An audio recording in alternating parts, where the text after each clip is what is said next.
വരുമ്പോഴത്തേക്ക് അമ്മയെ കൂടി നമുക്ക് സ്റ്റേജിലേക്ക് വിളിക്കാം. അപ്പോഴേ അമ്മയും മോളും തമ്മിലുള്ള സ്നേഹബന്ധം അറിയാൻ പറ്റുള്ളൂ. അതായത് കുട്ടിയുടെ പേരെന്താണ്?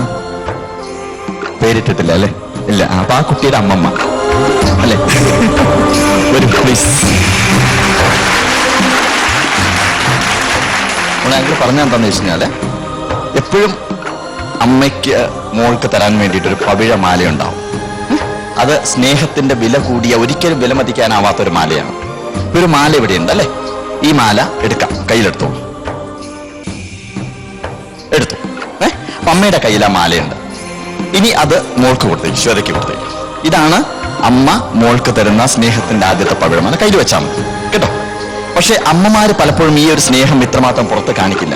കാരണം കൂടുതൽ സ്നേഹം കാണിച്ചു കഴിഞ്ഞാൽ വഷളായി പോവോ, കുട്ടികൾ വഷളായി പോകുന്നൊരു സംശയം ഉണ്ടാവും. ഇത് കയ്യിൽ വെച്ചാൽ മതി. കയ്യിൽ വെറുതെ ഇങ്ങനെ പിടിച്ചാൽ മതി. പിടിച്ചല്ലോ അല്ലേ? ഓക്കെ. ഇനി നമ്മൾ സാധാരണ പലപ്പോഴും ചെയ്യുന്നത് ഈ മാല നമ്മൾ കയ്യിൽ സൂക്ഷിക്കും. അത് കൈവിട്ട് പോകും പലപ്പോഴും അല്ലേ മക്കള് അല്ലേ?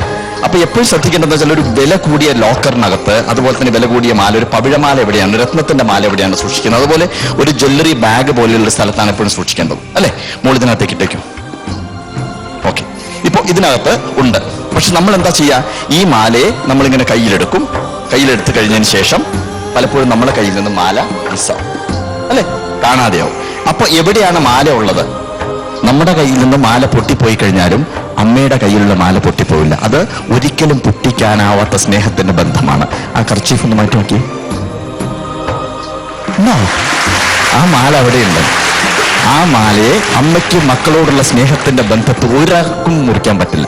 നമ്മൾ മുറിക്കാതിരിക്കുക, എല്ലാ കുട്ടികളും മുറിക്കാതിരിക്കുക. ആ സ്നേഹബന്ധം തുടരട്ടെ. All the best. Thank you very much.